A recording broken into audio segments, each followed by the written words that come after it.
Dakota Johnson portrays the late Nicole Teague in Our Friend. I'm Riley Chow of Gold Derby.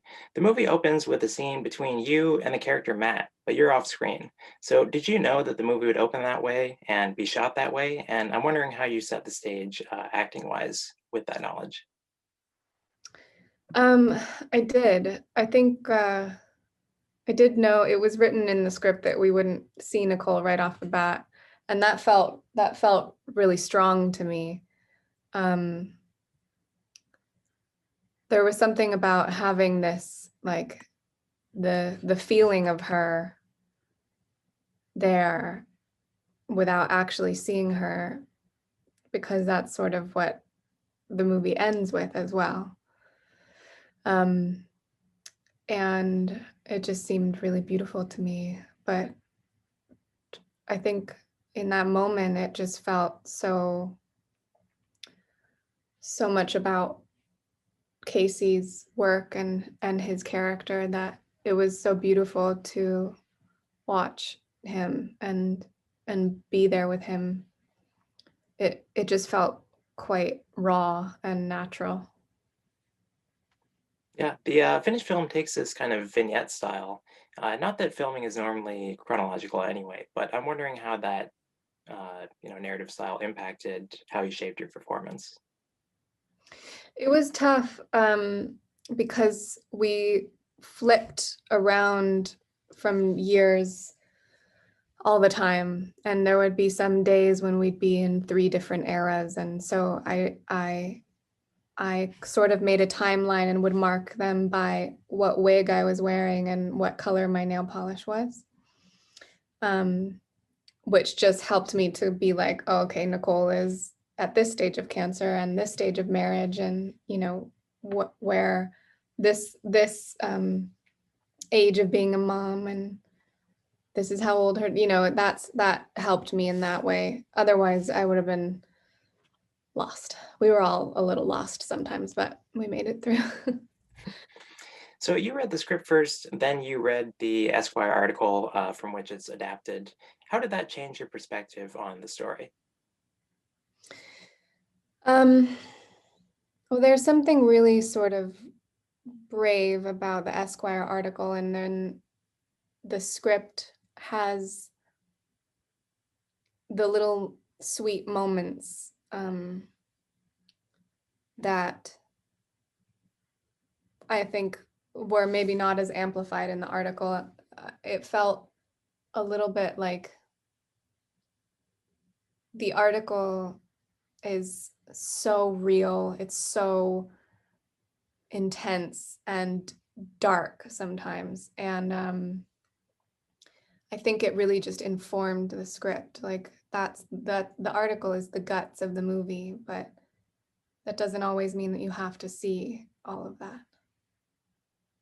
Yeah, And can I, you talk more about that? Because I feel like I did read about a lot of guts in the article and a lot mm, more of that grotesque side, but then the film kind of goes back further to talk about more, how their relationship came to start in the first place. yeah, I think it became really important to, I mean, it's a real question for Gabriella, but I think it became important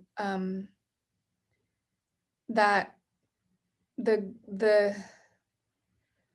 the gruesome side of life is there always, but that is not the thing that drives you forward or helps you move through. It's love and compassion, and it helps you to look at the gruesome things and acknowledge that they're there and deal with them, and then also see the beauty and the laughter and the levity. And um, I think it's hard because that's really a Gabriella and Brad Inglesby developed the script, and I think it was really important to her to find the horrible, like, treacherous parts of this journey, but also the beautiful sweet ones, because that's the balance of living.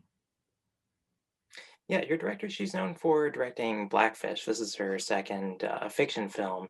What distinguishes her as a director? I think her background in documentary filmmaking is makes her like have this ability to capture moments that are so real and little and so human, and she is always observing, and she really sees people. And when the little girls were on set, she would roll camera when they were playing with each other, and it's she really captures the humanity of people in a way that's non-invasive, and it's not forced, and it's not um, manufactured. So after a decade on screen, what was new for you with this role? A decade? Have I been on screen for a decade? I think so. The Social Network was in 2010, so. Oh, wow. I guess so. Yeah. Well, actually, I made a movie when I was 9, so, but that doesn't really count, I guess. Um, what was different? I guess moving into a stage of my life where I can play a mother and play with themes of life that are not really available to, or haven't been available to me yet. I think it's just interesting to explore different parts of being a woman and relationships that you can have as you grow through life. But it's I felt really lucky to work with everybody in this movie, like Jason and Casey and Gabriella and the girls there. Oh, and Cherry Jones is just really great. So I just think the more I work, the more I get to work with amazing people. So you shot this 2 years ago. It premiered a year and a half at Toronto. Finally, we're able to see it in the public. I wonder about this side of being an actor, where I feel like you are an actor to act, but you kind of spend years answering the same questions about these movies that you make. So do you find that frustrating, or is that kind of a welcome side to your job? I don't know how I feel about it. It's so weird to, you're right. I do get asked the same questions. It's nice that people want to know about how it was to make a movie, or, you know, ask questions. It's lovely, but also it's so interesting to talk about your work, um, because it's it, it's so hard for me to be objective, and it's so hard for me to even watch the movies that I'm in. Um, and because so much time passes from when you make the film and it comes out, I'm like a completely different person, and I have an entirely different life. And I feel like I've lived thousands of lifetimes in my life. So it all just feels like retrospective, and I'm sure that I felt completely differently making the movie than I do when I actually start to talk about it. You kind of process things and then look back on it in a more maybe objective in a good way, having space from it. I don't know. Does that answer your question? I think so. Yeah, just want to hear the musings. You've said that the most challenging scene in this film for you to actually shoot was, or were the singing scenes. So I want to phrase it a bit No. differently. What scene do you think you would want to put on your hypothetical demo reel from this movie? Ah, nice. Yeah, weirdly, I don't know why I talk about how hard the singing scenes were for me, because it's like not important. Um, but they weren't even, it was just a little bit scary because it was something that I hadn't done before. I think there were so many scenes, uh, that you're kind of towing the line, or Nicole was towing the line between um, really deeply heartbroken about her life being lost, and also being wanting to engage in it so much. So there's this like the scene where she's talking about her her writing letters to the girls, and all of the things that she wants to do before she dies. You know, I was like, that would be an exciting thing if I had thought about it and been there. That would be like, all right, this is the decision that I've made. But also the idea of not like seeing my children grow up is like would make me bent with grief.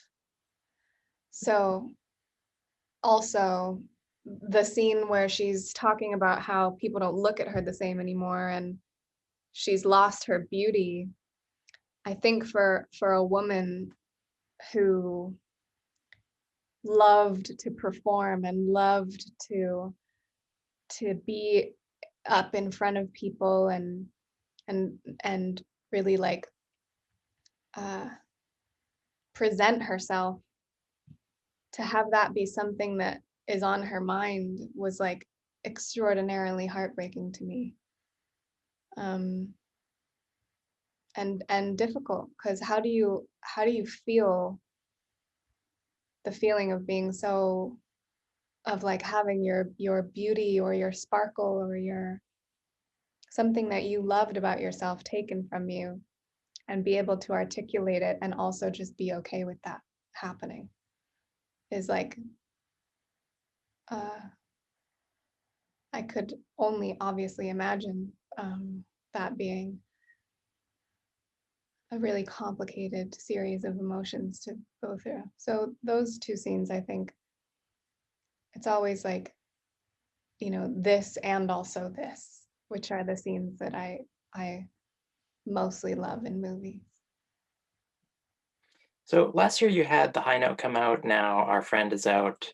I believe the last film you shot was called The Last Daughter, and you just started shooting a movie that's kind of called Am I Okay? Tentatively. So this is not really much of a question, but I more just want to draw attention to, these four films that you made kind of in a row, all have female directors, which I feel like is a record in Hollywood. Uh, so I'm wondering, is this kind of more of a conscious or unconscious choice, or That do you have any is response to so that? interesting. Um, yeah. Also, the next movie I'm making is a female director, which is so, and the one after that, that'll be six in a row. Um, I think I've heard of two before, maybe. Yeah. two in a row? Yeah. Yeah. Wow. That's very cool. It's not really something that I've totally done on purpose, but in the moment when choosing jobs and I guess also hiring directors, because some of the things I'm acting in and producing, um, I don't know. That's a really good observation. I don't know what to say about it other than why not? And why set up a production company, and how did that come about? I just really love making movies, and I've found that there have been a lot of times when I have read something amazing, um, a script or a book or an article, and it just falls into the depths of the earth and never gets made. And so I really wanted to make these things that I love, and I wanted to make them with people that are up and coming writers and directors, paired with really established writers and directors. Um, I really love creating a sort of safe space, like a hub for creativity. And so my producing partner and I, her name's Ro Donnelly. She's a brilliant producer. We just like to support people and support writers and filmmakers, and so we've been developing a bunch of projects, and I've sort of found that like sometimes in this industry you're up against people who run shows or studios or sets in a really antiquated way, and their mindset about working environments or any kind of inequality or disparity, it just doesn't work for me. And I'm like, I want to work with great people. I want to make great things and I want to have a really good time and I want everyone to be on the same team. And that's not always the case on movie sets. I think that maybe things are moving in a different direction, but to have the opportunity to have a production company where I can really like make a whole world, and make content that maybe wouldn't be made in bigger studios or large streaming platforms where things get lost, is just so much fun. Yeah. Well, okay. Well, that's great. Dakota, thanks very much for taking the time to chat. And yeah, thanks for these insights. And we look forward to seeing all these movies. Thank you so much. Likewise.